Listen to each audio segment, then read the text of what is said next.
Good afternoon, everyone. Trevor Thompson, TNT Pressure Cleaning. I just wanted to make a quick video to point out some things, some extra things that you can do while you're on a job to keep your customers. And that way, when you establish your business, they'll be calling you back year after year after year. Now, if you do use restorative chemicals, you will get a lot more time. Organic matter comes back in every 8 months to a year and a half, depending on the amount of trees, plants, and sun exposure. So it's really going to depend on a multitude of factors. However, if you are using something in addition to SH and a good surfactant, you may get a longer period of time, and that's certainly the case here. We have not been here for 4 years, and I don't normally, everything was clean before in regards to the things I'm about to show you, but you can see what 4 years worth of growth looks like. And I'm going to turn you around. So we're going to brighten up these stepping stones. We are here to do the pool cage. So we're going to clean the pool enclosure and the pool deck. It's an old style pool deck. You can see what that looks like, and I'll take you around and let you see a little bit about what that looks like in just a second. But if I bring you up here, there's a couple of things you want to kind of take a look at. Number one, what's your oxidation look like? Pretty heavy in some areas. There was a area right over here that I rubbed earlier that you can just really see what that oxidation looks like. So the X-Jet nozzle will be great for that, because you're not going to be disturbing that oxidation. You can see what those cross beams look like and your stabilizers look like, and you can just see that now that's 4 years worth of growth. And I had this thing looking pristine and bright white. It still is in some areas, but you can see over here on this eastern side, it has quite a bit of growth, and you can see the mildew that's down on the deck. And these are some of the extra things that you can do. They have an umbrella here. Most of these canvas umbrellas are made by Sunbrella. Excuse me. You can see the mildew through there. And then they have some little statues. So those will really brighten up. There's also trimmed out here, and you can just see the moss that's built up here along there. So your SH will just tackle that job for you, and you'll have a brand new kitty cat laying beside your pool. And those are little extra things that you can do while you're doing the pool enclosure. Now, these screens aren't bad at all. So really what we need to be concerned about are the beams. So don't saturate your screens with a bunch of soap. It's completely unnecessary. You'll be sitting here rinsing forever. Don't run just straight SH.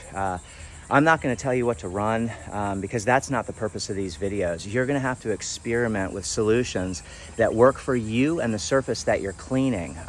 This is something that's taken me, years to develop. So I don't have just some trade secret that, pour a little bit of this in, pour a little bit of that in, and you're good to go. It doesn't really work like that. You, as the exterior contract cleaner, sort of have to know how to get that clean. It's just like doing dishes or doing laundry or anything else that you're cleaning. There are certain secret little formulas that you have learned to develop throughout the years by trial and error. So, and I'm not just suggesting for all you new guys to trial and error it. Go with the basic standard stuff at first, your surfactant and your SH, and then start introducing different types of degreasers, and then invest in your business and start buying some, restoration products. Front 9 Restoration is my go-to for a lot of stuff. So you can see what the back side here looks like if we take a look.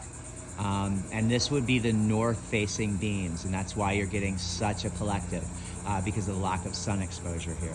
So you can really see what that looks like all the way through. And I'll just bring you up here really closely so you can see what that mold looks like across there. So this should just take a few hours and we'll be all done. But I just wanted to point out that you can do those little stepping stones, put a hot mix, a fire mix. You can use Blue Dawn Original Dish Soap with some sodium hypochlorite, your chlorine in a pump-up sprayer.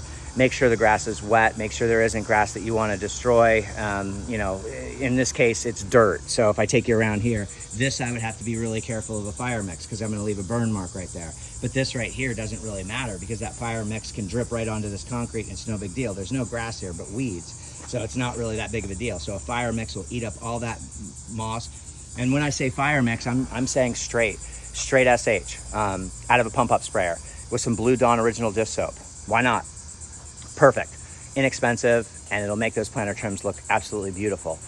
So I'm gonna get to work. Take care, everybody. Just wanted to shoot a quick video about doing some extras while you're there, and that way you're gonna get those callbacks year after year after year, because they're paying to have their pool enclosure cleaned and their pool deck cleaned, and then they're gonna walk out here and see all of their statues look brilliant, all of their stepping stones look brilliant, and they're just gonna be like, wow, this is so worth it.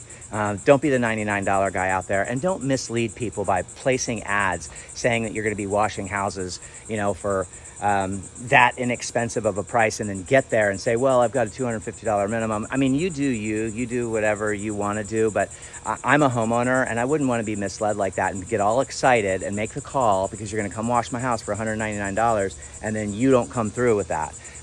You know what I mean? And also, our prices are based on the types of solutions we're going to be using, the amount of hours that it takes, the accessibility, and the square footage. So I don't understand how you can, you know, advertise a $199 house wash for something that's 7,500 square feet versus something that's, 1,100 square feet. So, you know, that person would be getting a great deal, and the other person would be getting totally ripped off or whatever. You just want to be fair. Be fair to everybody. Be fair to yourself. Be fair to your customers, most importantly, so that you can stay in business year after year after year, and so that you're honest and you do great work. Take care, everyone. And it's not to, I don't like the marketing, advertising tactics employs and being misled.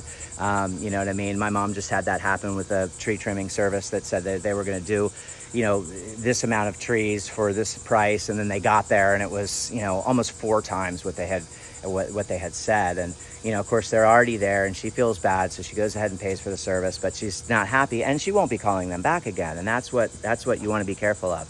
You want to be able to stay in business, not just take you know, some person to the bank. Clean the entire block for a fair price versus taking one person to the bank. Keep cleaning out there, everybody. Take care, and take care of your customers. Bye-bye. This is going to look brand new in just a few. Take care. Bye.